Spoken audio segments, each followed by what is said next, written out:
이 두 증인에 대해서 우리 목사님들이 숙제해온 그 가운데에서도 그렇게 답을 기록하신 분들도 있었는데요. 이 해석하는 이 과정에서 많은 사람들의 견해가 다릅니다. 분명히 성경은 두 감람나무와 두 촛대라고 말했는데 이들은 하나님의 종들을 가리킵니다. 믿으시기 바랍니다. 근데 어떤 분들은 구약과 신약이라고 이렇게 해석하는 분도 있고, 그리고 모세와 엘리야라고 이렇게 기록하신 분도 있습니다. 요한계시록은 1장 1절에서부터 분명히 우리가 말씀을 수없이 드렸습니다만 주의 종들에게 속히 될 일을 어떻게 하신 거예요? 보여주신 거예요. 1장 1절이 그렇기 때문에 서론과 본론과 결론이라고 말씀을 드렸잖아요. 이렇게 기록되어 있잖아요. 예수 그리스도의 계시라 이는 하나님이 그에게 주사 속히 될 일을 그 종들에게 보이시려고 그 천사를 보내어 요한에게 지시하신 것이라 그렇게 기록되어 있잖아요. 그렇기 때문에 여러분 반드시 계시록은 열어서 보인다. 숨겨져 있는, 감추어져 있던 것을 밝히 드러내 보인다. 그런 뜻이잖아요. 그렇기 때문에 숨겨져 있던 것을 밝히 드러내 보이는데 그 대상이 누구라고요? 주의 종들입니다. 그래서 구체적으로 그 주의 종들이 1장 16절에서 20절에 보면은 교회 사자들이라고 이렇게 있잖아요.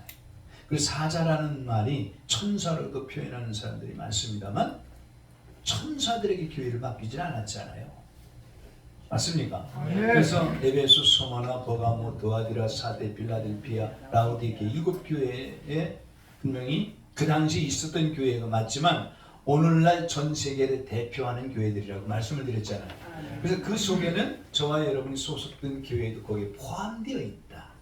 모든 성경은 따라서 하시기 바랍니다. 나에게 주신 말씀입니다. 나에게 주신 말씀. 그 당시에 그 대생에게 하신 말씀이 맞지만 이 말씀을 우리는 반드시 지금 나에게 주시는 그 말씀으로 언약과 그리고 성취된 말씀 그리고 명령을 하라 하지 말라 하신 말씀을 나에게 주신 말씀으로 우리는 절대로 따라서 하시기 바랍니다. 가감하지 말고 그대로 믿으면 됩니다. 그대로 믿으면 되는 거예요. 어떤 사람들은 나에게 주신 말이라고 그러니까 이상하게 생각하는 사람도 있고 그런데 나에게 주신 말씀, 내게 해당되지 않는 말씀이라면 이게 관계가 없잖아요. 상관할 필요가 없죠. 그렇기 때문에 하나님의 자녀인 저와 여러분 반드시 그 당시에 그 대상에게 하나님이 주신 말씀이 맞지만 내가 이 말씀을 대할 때 지금 나에게 주신 말씀입니다. 됐습니까? 이런 마음으로 반드시 절대로 성경에 수없이 말씀하고 있는 것처럼 가감하지 말아요. 더하거나 빼면 안 된다 그 말이에요. 맞습니까? 자, 두 증인은 어떤 분들은요 정말 고귀한 오늘 본문에 기록되어 있는 말씀처럼 그들이 살아 산으로 올라가고 그리고 지난주에 말씀을 나눴습니다만 이 10절에 보면 두 선지자가 두 증인을 요약해서 두 선지자라고 말했잖아요. 선지자는 하나님의 말씀을 그대로 대언하는 자를 말하는 거예요. 그렇기 때문에 우리 목사님들이 이 두 증인은 누군가 10장 마지막 절에 보면은 이 책을 갖다 먹어버리라 그러잖아요. 그리고 뭐라고 말합니까? 따라서 다시 예언하라. 하나님의 말씀을 받아먹고 예언하고 나니까 두 증인들이 배출이 되는 거예요.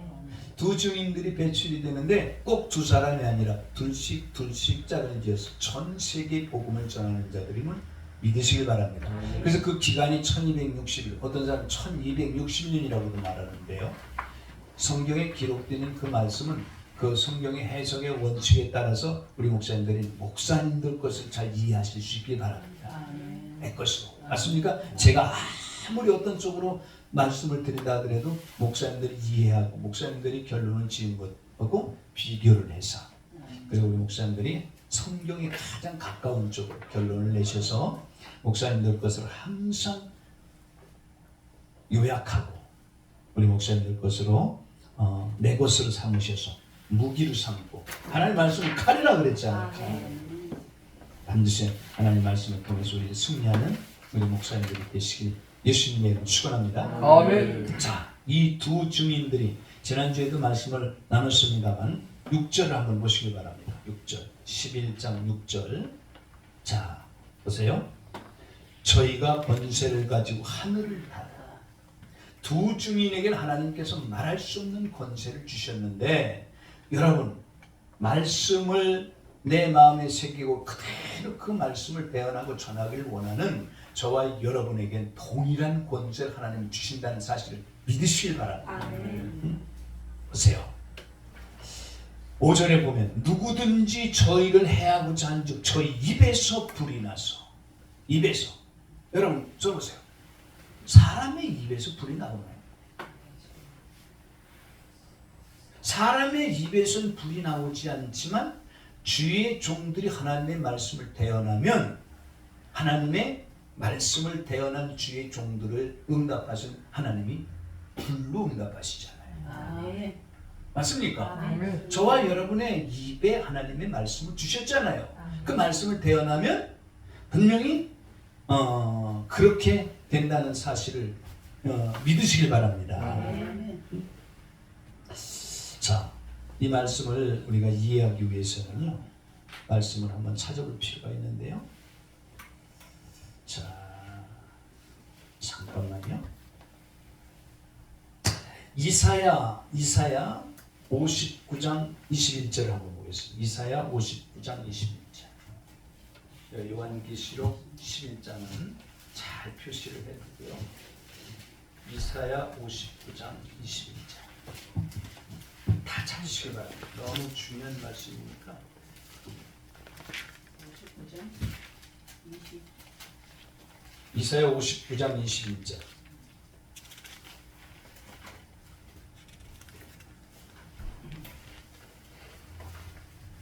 저만 못 찾은 것 같으네요. 자, 한 목소리로 합독하겠습니다. 21절 시작. 여호와께서 가라사대 내가 그들과 나의 언약이라니 곧 내 위에 있는 나의 신과 내 입에 둔 나의 말이 이제부터 영원토록 내 입에서 내 후손의 입에서 내 후손의 후손의 입에서 떠나지 아니하리라 하시니라. 여호와의 말씀입니다. 여러분, 저와 우리 목사님들 입에 그리고 후손과 후손의 입에 말씀을 대대로 두었다는 것은 이 말은 무슨 말일까요? 어떻게 이해해야 될까요? 기록된 하나님의 말씀을 그대로 내가 받아먹고 믿음으로 그 말씀이 내 입에 있는 거잖아요. 맞습니까? 아멘. 아멘. 자, 그런데 이 말씀이 여러분 예레미야서 5장 14절 한번 보시기 바랍니다. 예레미야서 5장 14절. 이사야 다음에 예레미야서 5장 14절. 메모를 하실 수 있는 분은 메모를 하셔도 좋겠고요. 자, 입에서 불이 나온다는 말을 이해하려니까 이 말씀을 찾아보는 거예요. 합독합니다. 5장 14절 시작. 그러므로 만군의 하나님 여호와가 이같이 말하노라. 그들이 이 말을 하였은즉 볼지어다 내가 내 입에 있는 나의 말로 불이 되게 하고 이 백성을 나무가 되게 하리니 그 불이 그들을 살리라. 하나님 뭐라고 말씀하시? 내 입에 둔 나의 말이 불이 되게 한다. 실제적으로 보면 왕하 열왕기하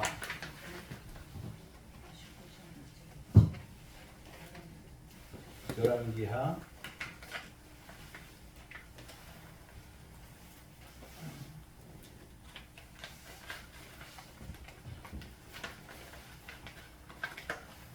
1장 9절로 12절을 보시기 바랍니다. 그리고 왕하 1장 12절.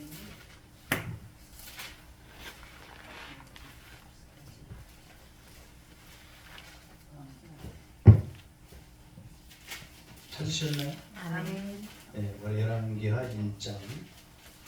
우리 목사님들이 다 잘 알고 계신 말씀이에요.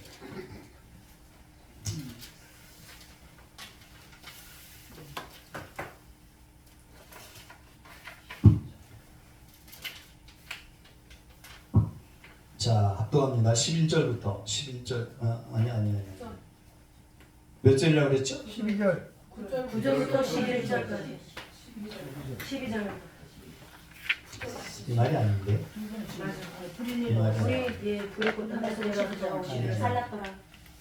죄송합니다. 제가 기록해 놓은 말씀이 이게 온전치 못해가지고 그렇네. 아니. 이 말씀이 무슨 말씀이냐면 잘 보세요. 나중에 제가 성경 구절을 가르쳐드리도록 하고요. 무슨 말이냐면 엘리사가 50부장이 와서 그를 잡으려고 그러고 그 엘리사를 잡으려고 왔었잖아요. 그때 뭐라고 말했습니까? 내가 만일 하나님의 종이거든 불이 하늘에서 내려서 이들을 살을 치겠다. 그래요. 뭐 어떻게 됐어요? 그 말이 떨어지자마자 불이 곧 하늘에서 내려서 12절 네? 12절 10절하고 12절이요. 10절 11절. 1장? 네, 1장. 예, 죄송합니다. 제가 이렇게 변변치를 못해요. 그러니까 양해를 해주시길 바랍니다. 1장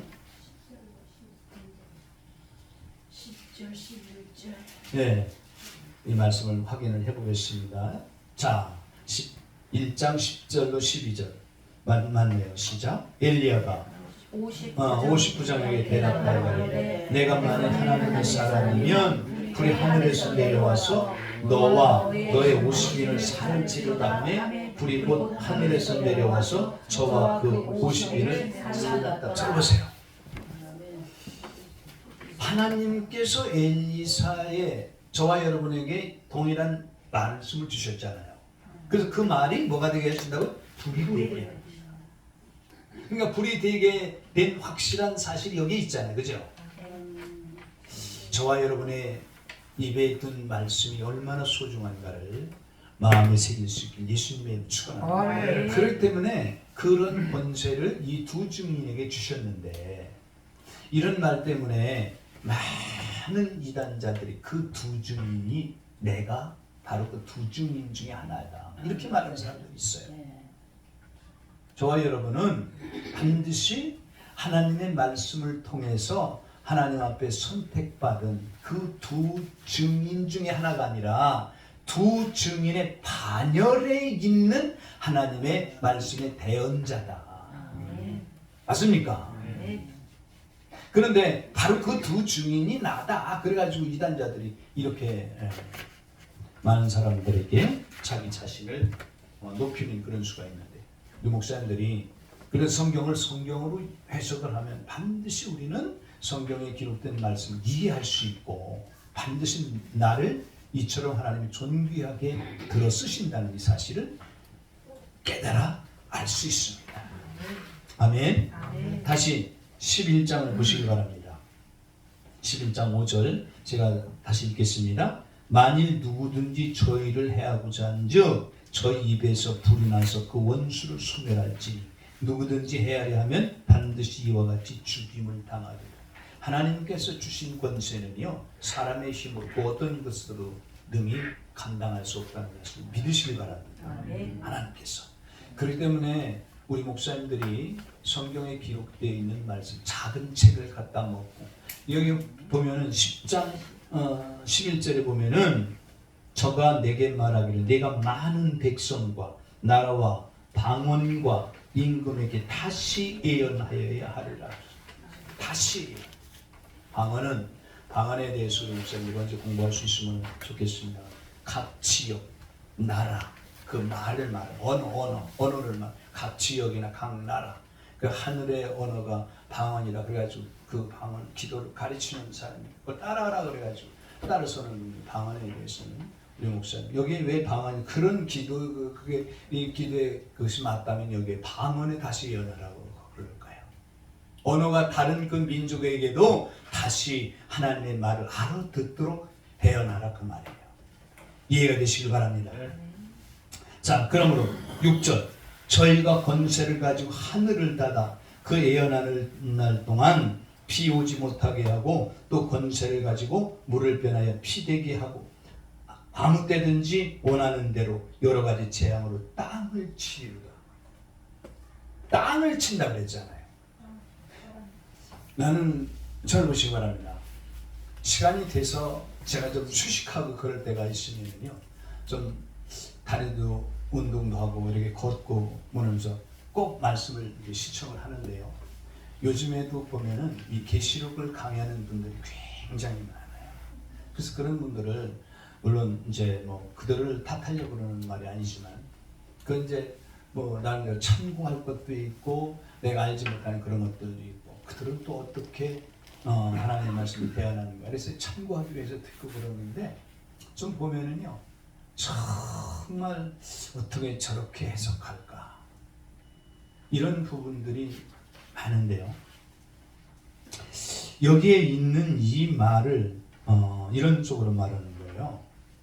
12장에 보면은 아니 여기 10장에 보면은 그 작은 차액을 들고 있는 천사가 한 발은 어디를 밟았어요? 땅을 밟고 땅을 밟고 한 발은 바다. 그래가지고 그걸 크게 그려가지고요 화면에 띄워놓고 천사가 이렇게 밟고 있다는 거예요. 실제적으로 천사가 한 발은 바다를 한 발은 땅을 밟고 있겠어요. 그런 뜻이 아니잖아요. 바다는 아군들을 말하고 있고 땅은 거듭나지 못한 자들을 말하고 있잖아요. 그럼 거듭나지 못한 그들에게 하나님의 말씀을 대언하니까 그들이 괴로움을 당하는 괴로움. 그래서 성경은 뭐라고 말합니까? 입에는 단데 배에는 쓴다. 이해가 되시죠? 항상 우리는 그 성경에 기록되는 말씀을 성경을 해석하면 땅은 우리가 밟고 다니는 땅도 맞지만 몇 번 찾아봤잖아요. 땅은 그 땅을 말하는 것이 아니라 한마디로 말하면 거듭나지 못한 자 그들을 땅으로 비하는 것이다. 여기 보면 재앙으로 여러 가지 재앙으로 땅을 치리로다 그랬잖아요. 12장에도 보면은 용이 물을 강같이 토하잖아요. 그랬더니 그 여자를 위해서 땅이 그 물을 흡수해 받아 먹잖아요. 땅. 그 말은 용이 토해내는 강 같은 거짓말, 강같이 토해내는 그 무수한 사단이 토해내는 그 거짓말들을 진리에 속하지 못한 땅에 속한 사람들이 그 말을 좋게 받아먹는다 그 말. 왜 여자를 떠내려가게 강같이 물을 토해낼까요? 이런 말들은 비유를 통해서 기록해 놓은 말을 우리 목사님들은 정확히 비유의 그 답이 무엇인가를 말씀을 통해서 우리 목사님들 정확히 실제를 파악하고 우리가 왜 요한계시록을 공부하며 내가 요한계시록을 통해서 정확히 알고 그대로 믿고 있는 사실 무엇인가를 우리 목사님들 정확히 아실 수 있기를 예수님의 이름으로 축원합니다. 자, 다시 본문으로 갑니다. 본문 12절. 원수들 앞에서 승천한 여기에 기록되어 있는데요. 그들이 두 선지자들이 두 증인들이 무적행에서 올라온 짐승. 지난주에 이제 우리가 말씀을 나눴잖아요. 11절에 3일 후에 하나님께로부터 생기가 저희 속에 들어가매 저희가 발로 일어서서 구경하는 자들이 크게 두려워하더라. 그이들이 하늘로부터 큰 음성이 있어 이리로 올라옴을 저희가 듣고 구름을 타고 하늘로 올라가니 저희 원수들도 구경하더라. 많은 분들이요 이 대목을 향해서 휴거를 말하는데요. 휴거 아닙니다. 우리 목사님들 그렇게 이해하시고 계실지 모르겠지만 주석가들도 그렇게 주석을 한 부분들도 있어요. 여기는 두 증인들이 순교했다가 하나님께서 하나님의 생기를 주어서 그들이 부활해서 그들이 하나님께로 올라오라. 그러니까 이 첫째 부활에 해당하는 자들도 이해하면 맞지만 이 전체 교회가 휴거하는 것이다. 이렇게 이해하면 안 맞습니다. 맞습니까? 그러니까 우리 목사님들이 이런 대목은 정말 난해한 이런 부분들은요 참고하셔서 목사님들 것으로 꼭 요약해서 목사님들 것으로 소화하실 수 있길 바랍니다. 저는 이 두 증인의 승천인지 전체 교회의 휴거는 아니다. 아멘. 휴거는 14장에 가서 나옵니다. 14장에. 요한을 4장에서 성령께서 부르셨잖아요. 천상으로. 근데 그 대목도 교회가 거기 다 승천인데 절대로 맞지 않아요. 오늘날 그리고요. 우리 목사님들도 아마 많이 들으셨겠지만 이 적그리스도의 출현이 곧 가까워. 적그리스도가 예수님 재림이 곧 눈앞에 이르렀다. 그 이유가 무엇이냐? 제3성전이 지금 이스라엘 백성들은 자나깨나 가장 큰 소원이 제3성전을 세워서 그 성전도 지금 뭡니까? 무슨 돔이라 그랬죠? 황금돔. 네. 그 이슬람에서 세운 그 자리가 역사가들에 의하면은 창세기 22장에 모리아의 한 산 이삭을 바친 그 자리다 이렇게 말하는 사람도 있는데요. 그 자리가 되는지 아니 저는 성지순례라는 것 때문에 모르는데 거기에 지금 그 모슬렘권의 황금돔이 거기 세워졌잖아요. 그 자리에서. 그래서 이스라엘 백성들은 그 자리에 제3성전을 세우기를 원합니다. 그리고 제3성전을 세울 도구를 다 가지고 그 비용까지도 다 준비가 돼. 이스라엘 민족들이 돈이 많잖아요. 경제적으로는. 그래서 거기에 성전이 세워지면은 다시 제사장들의 이런 것들이 다 복원이 되고 그리고 그때 예수님이 재림하십니다. 죄송한 말입니다만 누구를 실명을 제가 거론하지는 않겠습니다만 한국 교회의 계시록 강의하는 곳에 가장 많은 목사님들이 모이는 교회가 있어요. 이 무슨 목사님? 네, 제가 실명은 거론하지 않을게요. 그 목사님도 제3성전이 세워지면 예수님이 오십니다. 성경에 기록되어 있나요? 성경에 제3성전 말하고 있어요? 없어요. 근데 왜 성경에 없는 것을 성경에 있는 것처럼 그렇게 결론을 내릴까요? 저는 그렇게 보지 않습니다. 성전은 예수님이 그 성전 곁을 지나가면서 말씀하셨잖아요. 사흘 만에 이 성전이 무너집니다. 사흘. 근데 그 성전은 자기 몸을 가리키는 것이라 그랬잖아요. 그 성전은 반드시 하나님이 수르바벨 성전, 헤롯 성전이라고도 말할 수, 두 번째 성전이라고도 말할 수 있는 것이겠지만, 다 이미 돌 하나에 돌도 남지 않고 무너지리라고 예수님 예언하셨잖아요. 그런데 성경에는 다시 제3성전이라는 말이 없어요. 그런데 다니엘서에 기록되어 있는 그 말을 인용해서 예수님이 이런 말씀을 하셨죠.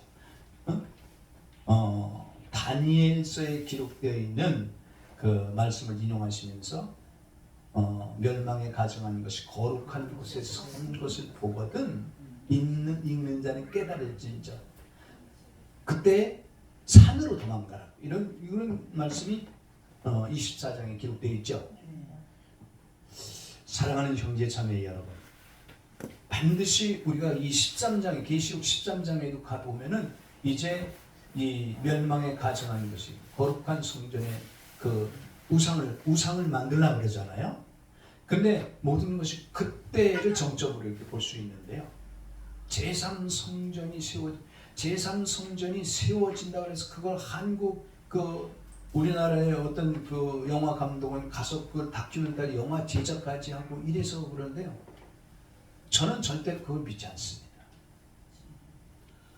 제3성전이 세워지면은 예수님이 오십니다.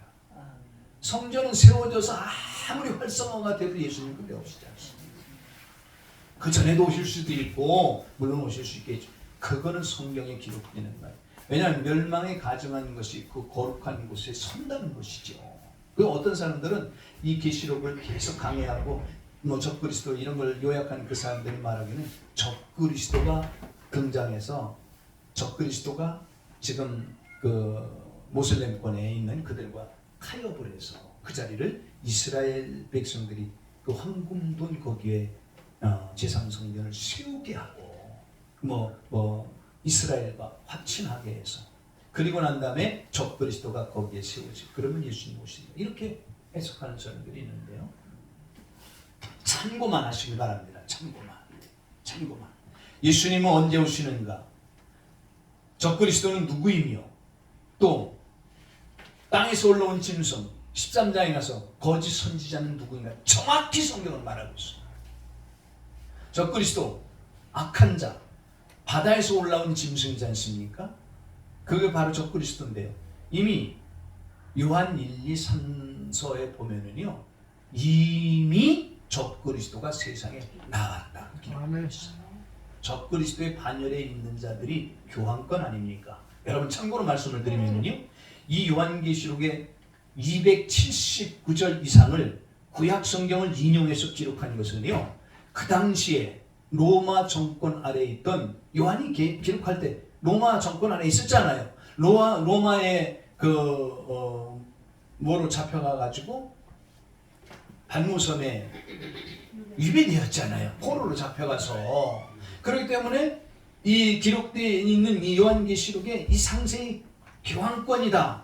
또 뭐 가톨릭이다. 음녀나 이런 것들 전부 정확히 교황이거든요. 교황을 말하는 거예요. 근데 교황을 말하면 어떻게 되겠어요? 이 말씀이 기록되겠어요. 그렇기 때문에 비유나 아니면은 상징이라든지 속담으로 이런 쪽으로 기록했다는 사실 목사님들이 기억하시고요. 이해하시길 바랍니다. 그러나 분명히 성경은 정확하게 드러나 있다는 거. 여러분, 이 교황권이 얼마나 성경에 보면은 그 머리 하나가 상하였다가 칼에 상하였다가 낫게 되었다고 말하는데 교황권이 폐기된 적이 있었지 않아요? 나폴레옹을 통해서 이런 역사를 볼 때 그랬다가 교황권이 다시 회복이 그게 머리가 상하였다가 살아난 그런 역할을 감당. 성경은 그렇기 때문에 정확합니다. 얼마나 정확한지 몰라요.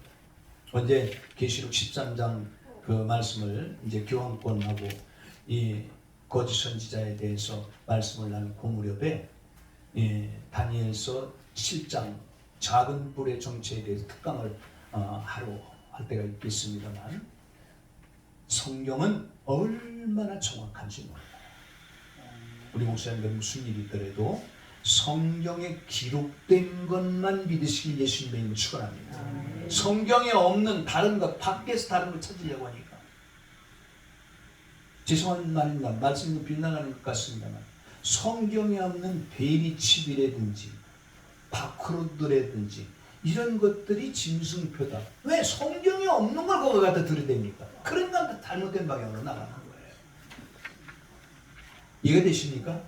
우리 목사님들은 무슨 일이 있더라도 성경을 성경으로 해석을 해서 반드시 우리 목사님들이 어떤 일이 있더라도 요동치 않는 아주 굳굳한 그러한 믿음으로 승리할 수 있기를 예수님의 이름으로 축원합니다. 자, 여기 작은 박스를 보시면은요 12절 그 밑에 보시면 원수들 앞에 승천하는 두 증인들, 여기에 첫째 대지는 다가오는 그리스도의 재림 그랬는데요. 1장 7절에 보면 그리스도의 재림 시에 구름 타고 오신다. 여러분 실제적으로 예수님이 구름을 타고 오실 수도 있습니다만 재림 때에는 예수님만 혼자 오시나요? 예수님을 따르던 하늘 군대들이 같이 오시나요? 같이 합니다. 그런데 예수님만 구름 타고 오고 그들은 못 타고 올까? 실제적으로 구름은 성경의 많은 곳에 따라서 하시기 바랍니다. 하나님의 영광을 상징합니다. 영광 가운데 오신다.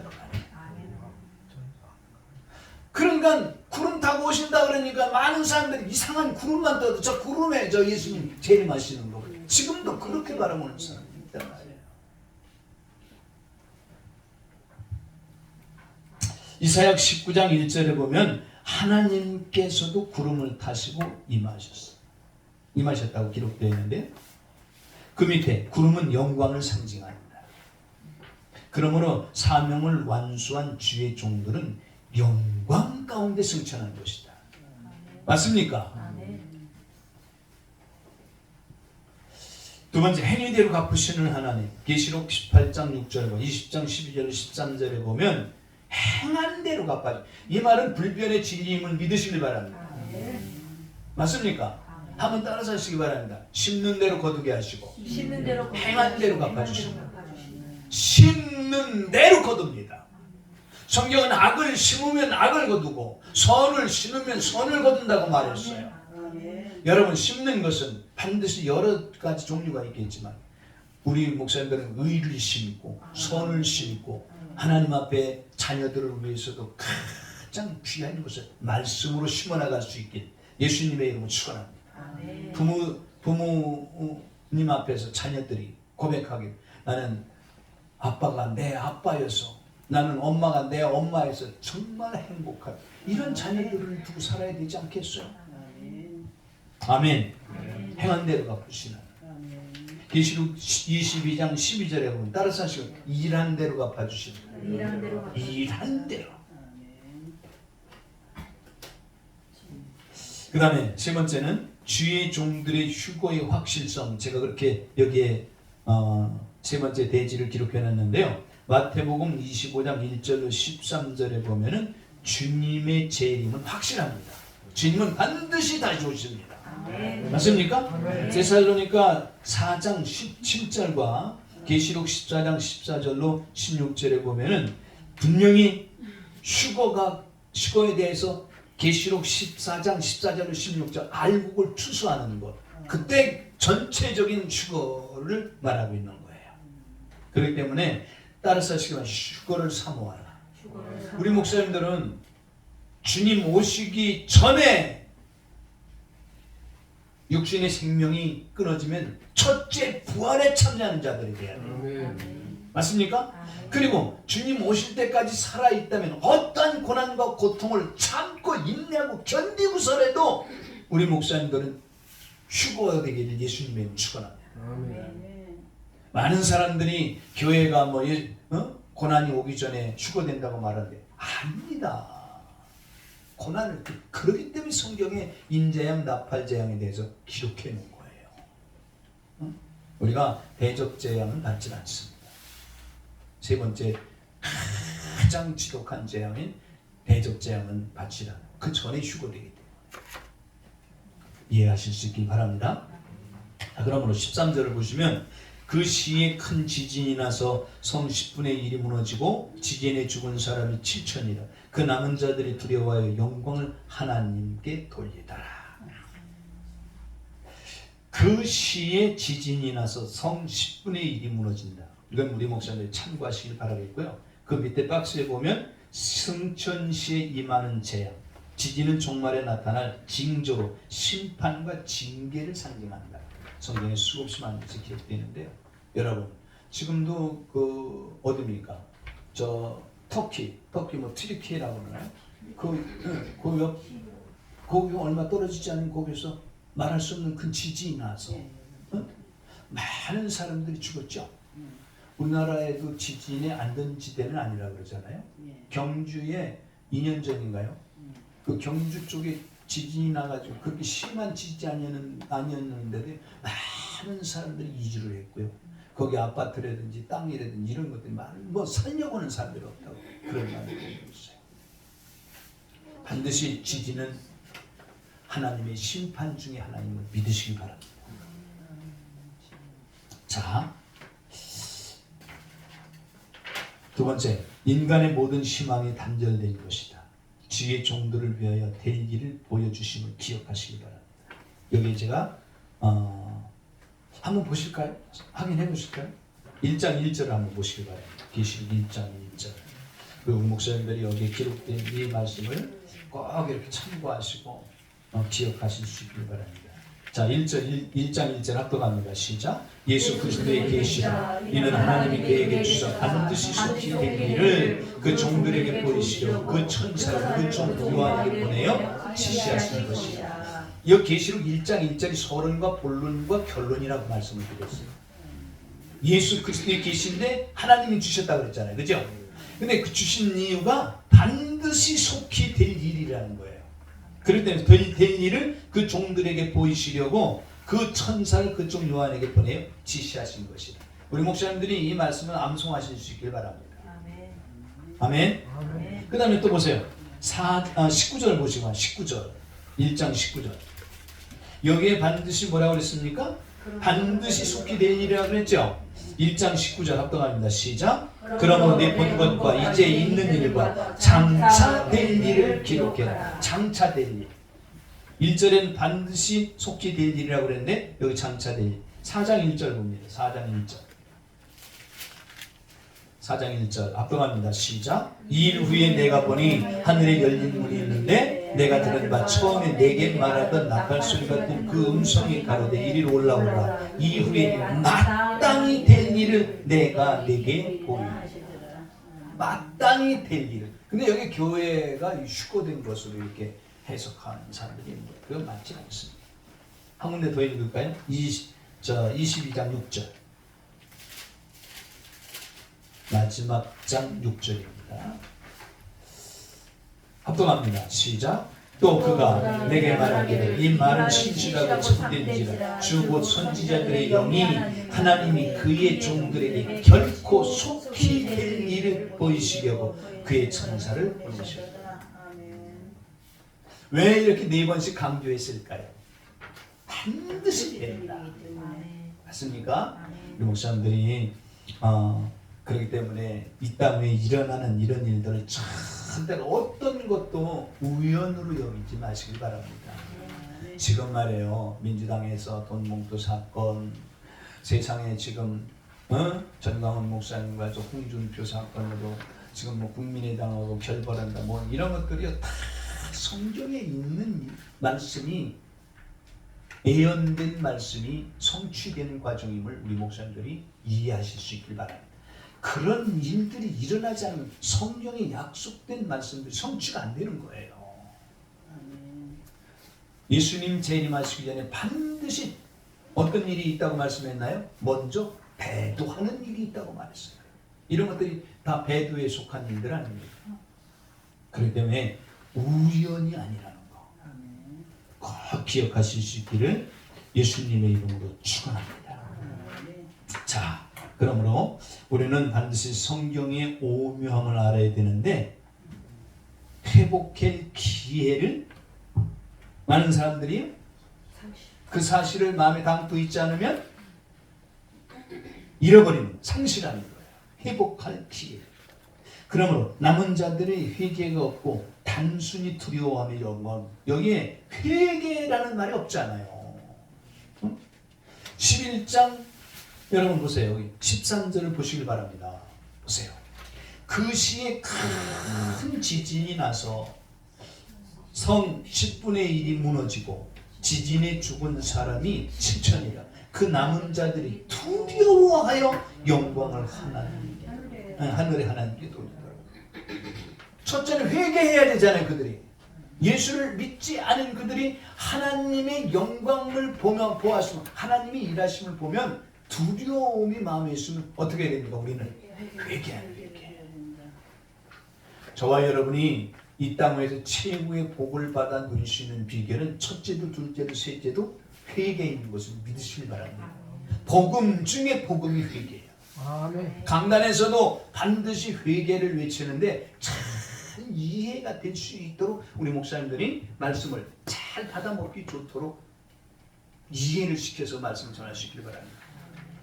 최순남 목사님 회개하세요. 이렇게 되면 상처를 받는다니까. 그 말이 진리인데도 직설적으로 말하면 상처를 받을 수 있어요. 하나님께서는 반드시 심판하시기 전에 경고를 하셨는데 그 경고의 말씀을 무시하고 그 말씀을 외면하고 사니까 외면한 그것 때문에 어려움을 당한 거. 왜 요나가 풍랑을 만났나요? 이런 대부분 다 알잖아요. 그런 말씀을 참 이렇게 인용하셔서 이해를 시켜주면 최고의 복된 길로 맞습니까? 잡으시기 바랍니다. 목회를 잘 하신 비결 중에 하나가 여기에 있어요. 직설적으로 말하면 상처를, 직설적으로 말하면 그 말이 맞지만 그 말을 말하면 상처를 받는 사람이 있습니다. 그러나 그거를 잘 깨닫게 해주면 맞아 깨닫게, 이게 최고의 목회자예요. 예수님 목회가 바로 그것이 아니었습니까? 여러분, 현장에서 간음하다 잡혀온 여인, 그 당시 전까지만 해도 율법에는 간음하면 어떻게 돌로 쳐 죽이라고 했잖아요. 돌에 맞아 죽어야 됩니다. 그런데 예수님 앞으로 그걸 끌고 왔잖아요. 예수님이 아무 말도 하지 않고 손가락으로 땅에 글을 쓰셨는데 뭐라고 썼는지는 저도 모르고 아무도 몰라. 근데 많은 사람들이 추측하고 이렇게 말하잖아요. 너는 언제 이런 죄를 지어? 너는 언제 이런 죄를 지어? 그리고서 둘러보면서 누구든지 죄 없는 자가 먼저 돌로 쳐라. 그랬더니 하나씩 둘씩 다 돌을 놓고 갔잖아요. 여러분, 예수님이 그 여인에게 한 말을 잘 기억하시기 바랍니다. 뭐라고 말했습니까? 너를 정죄하는 자들이 어디에 있느냐? 다 갔나이다. 예수님이 하신 말씀이 있죠. 사랑하는 형제 자매 여러분, 저와 여러분에게 천하보다 귀한 한 생명 한 생명을 보내주는 그들에게 맞아, 정말 주일날이 빨리 돌아와서 성석교회 또 가고 싶다, 그런 생각을 가지면 첫째 하나님의 영광을 받으시고요, 홀라도록 지혜를 주신다는 사실 믿으시길 바랍니다. 아유, 꼴이 그게 뭐냐, 내가 그러고 사니까 그 꼴이지, 이러지 말고. 아멘이시죠? 우리 목사님들은 진정한 회개를 전하는데, 선포하고 회개를 말씀하는데 직설적으로 하지만 잘 이해를 시키셔서 그들이 참된 회개자로서, 여러분, 회개하는 자를 하나님은 지옥에 못 보내십니다. 맞습니까? 아멘. 우편의 강도 수없이 말하잖아요. 그가 십자가에 못 박혀 육신적으로도 죽어야 될 죄 가운데 있었지만 그가 마지막에 회개하니까 천국에 데리고 가는 예수님의 그 사랑 잊지 않은 저와 여러분이 되시길 바랍니다. 아멘. 자, 한 장 넘기시기 바랍니다.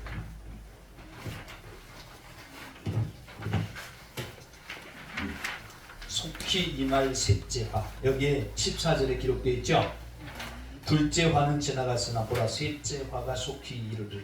지난주에 저는 여기 이 셋째 화가 성경에는 둘째 화라는 말은 기록되어 있는데, 둘째 화는 여기까지에 있었던 일이라고 보면 셋째 화는 어떤 것인가, 성경에는 셋째 화라고 이렇게 상세하게 하는 기록된 말씀이 없다고 했잖아요. 그래서 12장 12절로 세 번째 화로 본다. 제가 그래서 그때 말씀을 찾아본 사실이 있잖아요.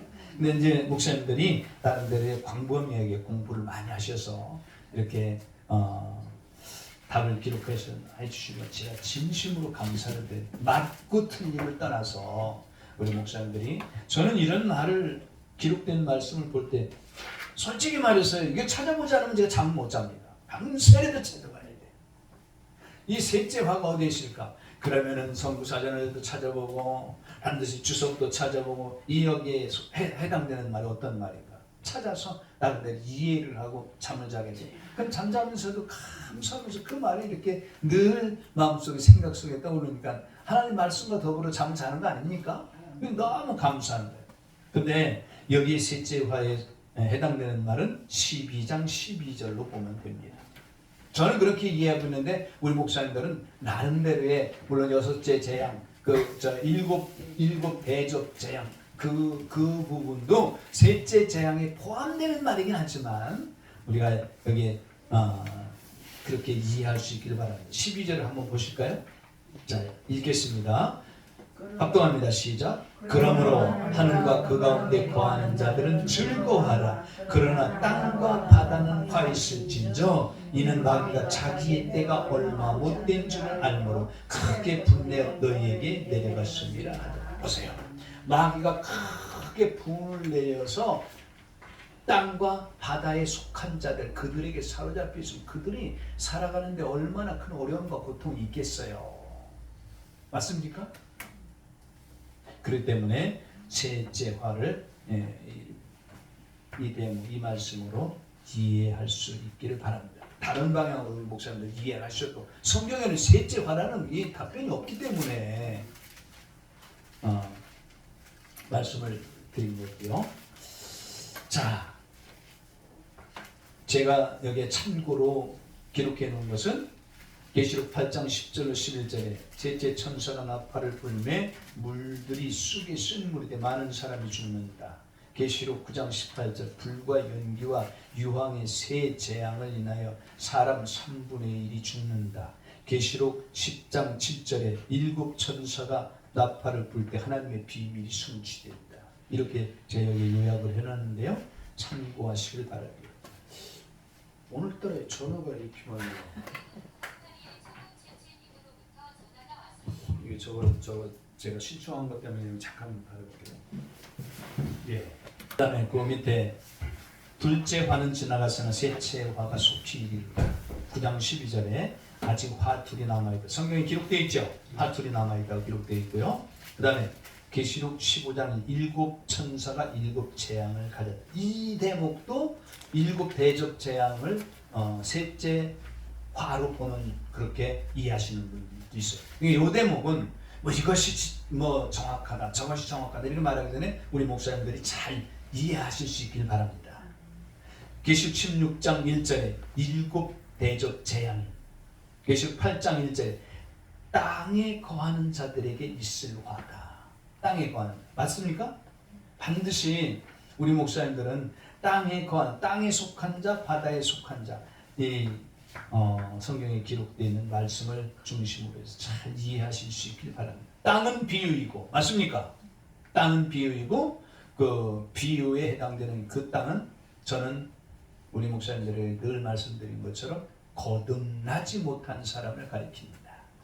바다는 분명히 마귀에게 속해 있는 자, 악한 자 중에 있는 자가 바다에 속한 자다. 그렇게 이해하고 있습니다. 참고하시기 바랍니다. 자, 그 다음에 그 밑에 이제 그 속히 임하시는 하나님의 화 제가 그렇게 기록해 놨는데요.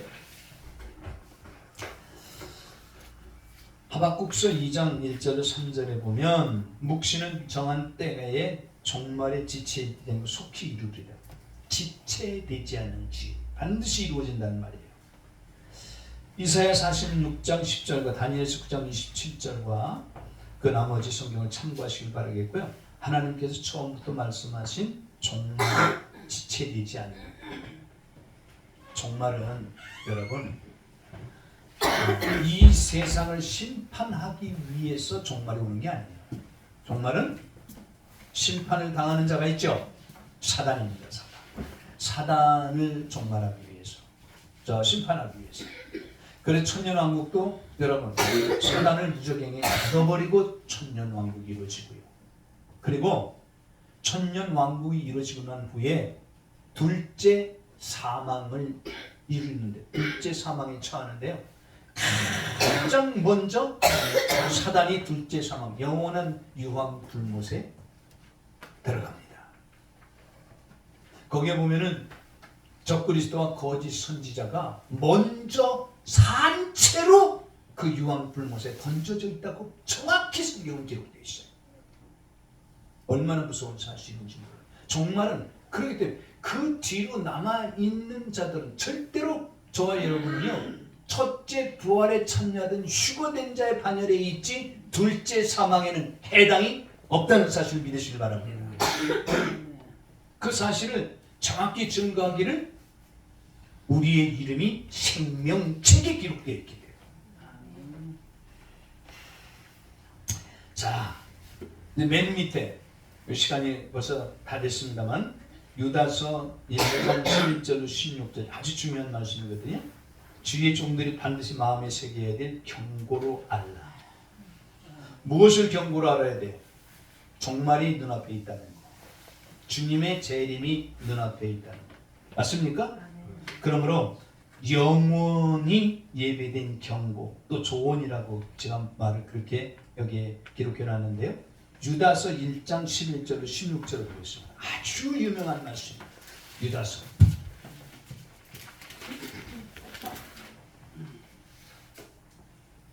유다서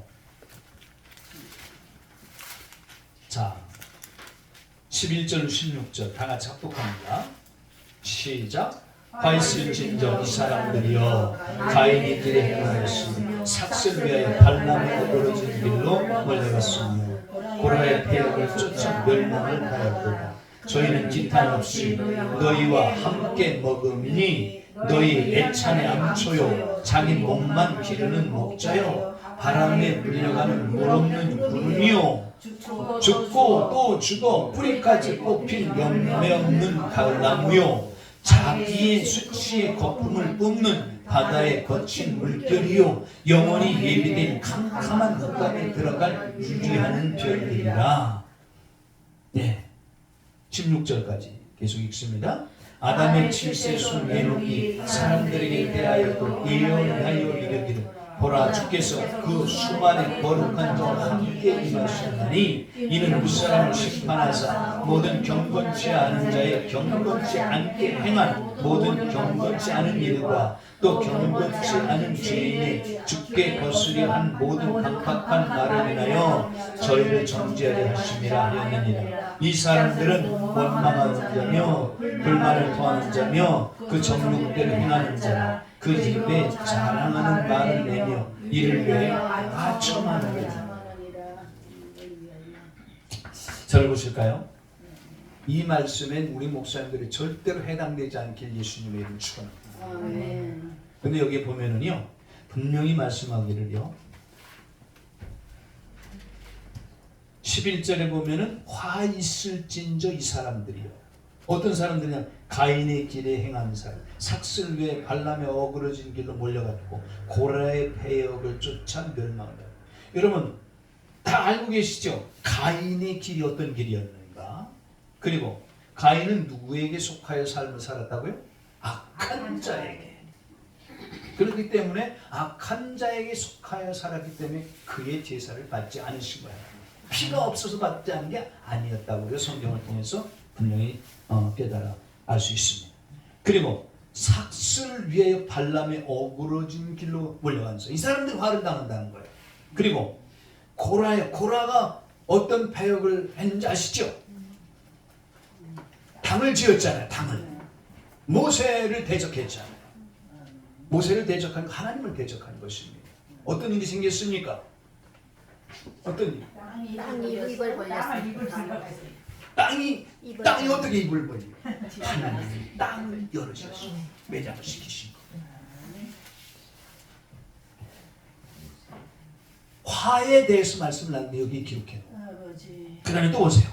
12절 보시면 저희는 기탄 없이 너희와 함께 먹으니 너희 애찬의 암초 자기 몸만 기르는 뭐예요? 목자. 바람에 불려가는 물 없는 구름이요. 바람에 불려가는 물 없는 물은 뭘 상징하죠? 하나님의 진리의 말씀을 상징하는 말씀이 없는 거야. 그리고 죽고 또 죽어 뿌리까지 뽑힌 열매 없는 가을나무. 성경은 수없이 많은 곳에 사람을 나무로 비유했잖아요. 맞습니까? 요한복음 15장에도 나는 포도나무인 너희는 가지라고 말해요. 반드시 저와 여러분은 하나님이 원하시는 아름다운 결실의 열매를 맺는 가장 행복된 삶을 사시길 예수님의 이름으로 축원합니다. 아주 기가 막힌 말씀 중에요. 이 세례 요한이 바리새인과 서기관들이 하나님을 대적하는 그때 그 세례 현장에 오잖아요. 그때 뭐라고 말했습니까? 그들을 향해서 책망하잖아요. 언제 너희를 아브라함의 자녀라고 했느냐? 너희가 회개에 합당한 열매를 맺고 회개에 합당한 열매. 회개도 중요하지만 잘못했습니다. 그런데 합당한 열매를 맺죠. 아멘이시죠? 아멘. 그 다음에 또 보세요. 13절. 자기의 수치의 거품을 뿜는 바다의 거친 물결이요. 누가? 여기 12절에 보면은 자기 몸만 기르는 목자가. 그 다음에 뭐라고 말합니까? 영원히 예배된 캄캄한 흑암에 들어가 유리하는 별들이다. 여러분, 요한계시록 1장 16절과 20절에 예수님 오른손에 붙잡힌 7별은 7교회의 사자, 목사님이라고 말했잖아요. 잘 보시길 바랍니다. 한번 따라서 하실까요? 목사님은 별이십니다. 별이십니다. 목사님이 별이야. 목사님. 아멘. 주의 종들이 별입니다. 제 말이 아니잖아요. 제 말이. 그런데 여기 보면은 12절에 뭐라고 말합니까? 자기 몸만 기르는 목자는 캄캄한, 영원히 예비된 캄캄한 흑암에 돌아가 유리하는 별들이라고. 유리하는 별들. 13절에 자기의 수치에 잘 보세요. 거품을 뿜는 바다의 거친 물결이요. 영원히 예비된 캄캄한 흑암에 돌아갈 유리하는 별들이라. 그 다음에 기가 막힌 말이 14절에 기록되어 있는데요. 아담의 7세 손 에녹이 사람들에게 대하여도 예언하여 이르기를 보라, 주께서 수만에 거룩한 자와 함께 임하셨나니. 여러분, 에녹이 하나님과 동행한 그 삶 속에서는요, 진정한 복음을 갖고 동행했다는 사실을 기억하시기 바랍니다. 초림 예수도 오시지 않았는데 재림 예수를 바라고 있었다는 거예요. 에녹이. 여러분, 에녹이 성경에 보면 크게 화려하게 어떤 활동을 해서 하나님이 그를 인정해서 죽음을 보지 않고 데려간 그런 증거가 성경에 거의 없지만, 여러분, 하나님과 동행했다는 그 말씀 속에 맞습니까? 동행은 어깨를 나란히 발을 나란히. 제가 참 이런 예화를 좋아하는 어느 목사님이, 우리 목사님들 다 알고 계신 말씀이겠지만, 어느 목사님이 이제 나이들 먹고 나름대로의 정말 신실하게 목회를 했는데 이제 하나님 앞에서 내 모든 걸 청산하고 그럴 때가 되어서 하나님 앞에 기도하는 중에, 하나님, 제가 나름대로 신실하게 목회를 하고 하나님과 동행한다고 그러는데 제가 살아온 삶을 좀 보여주세요. 그랬더니 하나님께서 그를 잠들게 하시고 꿈을 꾸게 하셨는데 모래 위를 걸어가게 하시더라. 그 모래 위를 걸어가는데 보아라, 내가 걸어간 모래 위에 발자국이 2개가 있는데 어느 정도 가다 보니까 발자국 하나밖에 없더라고요. 하나밖에. 그래서 물어봤대요. 아니, 이 발자국이 하나는 제가 걸어온 길이고 하나는 발자국이 누구 겁니까? 내가 너와 함께 걸어왔답니다. 근데 왜 하나밖에 없어요? 내가 어렵고 힘들 때 내가 너를 업고 걸었다. 아멘. 아멘. 반드시 사랑하는 형제자매 여러분, 우리가 꼭 도전받아야 될 사람들이 성경에 수없이 많지만 에녹과 같이 어떠한 형편과 처지에서도 하나님과 동행하는 가장 복된 우리 목사님들의 삶이 되시길 예수님의 이름으로 축원합니다. 아멘. 그럼 여기에 결론적으로 말하고 있잖아요. 이는 무사람을 심판하사 모든 경건치 않은 자의 경건치 않게 행한 모든 경건치 않은 일과 또 경건치 않은 죄인의 죽게 거스려 한 모든 강팍한 말을 인하여 말을. 잘 보세요. 저와 여러분의 입에 증거되는 말이 얼마나 소중한가를 다시 한번 이 말씀을 통하여 마음에 확실히 새기고 돌아가실 수 있길 예수님의 이름으로 축원합니다. 아멘. 맞습니까? 얼마나 중요하면 하나님께서 저와 여러분의 입에 말씀을 주셨다고 말하잖아요. 에레미야에게도 너는 아이라 말하지 말고 말을 할 줄 모른다고 말하지 말아라. 그러면서 하나님이 그 입에 손을 대시며 내가 네 입에 말을 못하고 말하죠. 그 누구 온 거죠? 정리하고 말씀을 마칠게요. 저는 우리 목사님들에게 나는 이만치 우리 목사님들 앞에서 경건하다 그걸 말하는 거 절대로 아닙니다.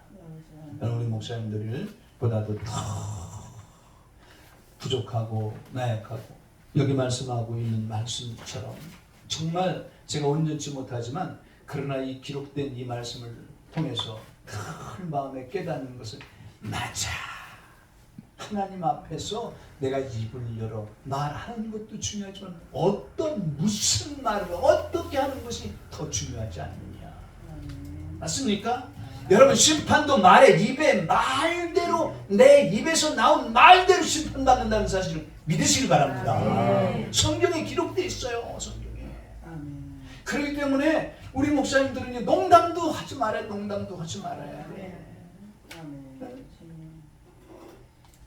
성경에 보면은요 정말 그 말씀만 생각하면 가슴이 막 떨리는 그런 말씀들이 너무 많지만요 이런 말씀이 있잖아요. 들어보시기 바랍니다.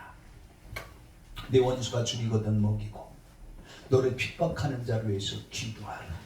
그리고 내가 어느 곳에 들어가든지 그를 위하여 평안을 빌고 기도하라. 그러면서 뭐라고 말합니까? 내가 빈 평안이 그 집에 합당하면 그 평안이 임할 것이요 그 집에 합당하지 않으면 그 빈 평안이 내게 돌아오리라. 이 사실을 믿으시길 바랍니다. 그럼 얼마나 중요해요. 아멘. 항상 어느 곳에 있든지 우리 목사님들이 어느 곳에 계시든지 무엇을 하든지 그곳에 꼭 필요한 사람이 되시고 그곳에서 반드시 하나님의 영광을 드러내는 우리 목사님들이 다 되시기를 예수님의 이름으로 축원합니다. 우리 늦둥이에게 제가 강조하는 말이 있어요. 너는 어느 곳에 가든지 그곳에 꼭 필요한 사람이 돼요. 네. 말씀을 마치겠습니다. 사랑하는 형제 자매 여러분, 저와 여러분은 반드시 하나님께서 인정하시고 하나님이 더 나아가서 자랑하시는 우리 목사님들이 다 되셔서 남은 생에 최고의 복을 누리는 우리 목사님들이 다 되시길 예수님의 이름 축원합니다. 우리 하나님께 영광의 박수 드리겠습니다. 할렐루야. 서로